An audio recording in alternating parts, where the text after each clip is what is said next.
উপনির্বাচনকে সামনে রেখে ধর্মনগরে জোরদার প্রচার শুরু করেছে কংগ্রেস। বাড়ি বাড়ি জনসংযোগে নামলেন দলের শীর্ষ নেতৃত্ব।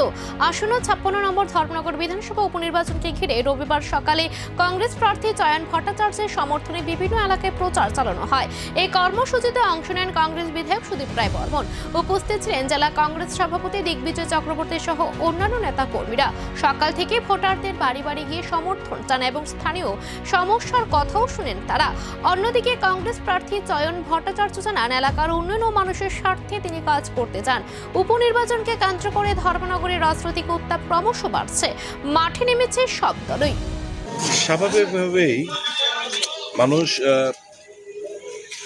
কয়েক দশক ধরে দুটো রাজনৈতিক দলকে ক্ষমতায় বসিয়েছে। একটা হচ্ছে 25 বছরের সিপিএম, আর গত 8 বছর ধরে তো আপনারা জানেন ভারতীয় জনতা পার্টি সরকারে আছে চলছে।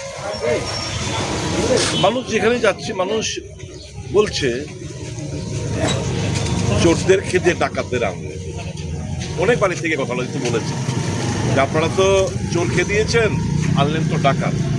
এবং এটা ঘটনা, অজান্তে আমরা ডাকাত এনেছি এবং এটা বুঝতে পেরেই তো আমরা ক্ষমতা ত্যাগ করে আমরা যারা মানুষের স্বার্থে রাজনীতিটা করি, সমস্ত মোহ, ক্ষমতার মোহ, অর্থের মোহ, সমস্ত কিছু ত্যাগ করে মানুষের স্বার্থে আমরা দল থেকে বেরিয়ে কংগ্রেস দল এসেছি।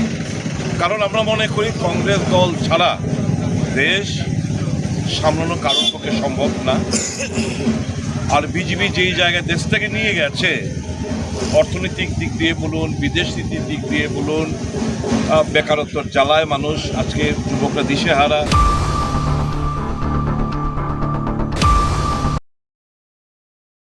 Hasteni joto lukurogno wilau khulumaya pharu sini titi edisino prai 4 bosorong wi lukurog maharajani tuijul mongbai je chung titi edisi chalok tongmanno loge roi tongbai mani bagai jo tono kha kaham tei khulumaya pharu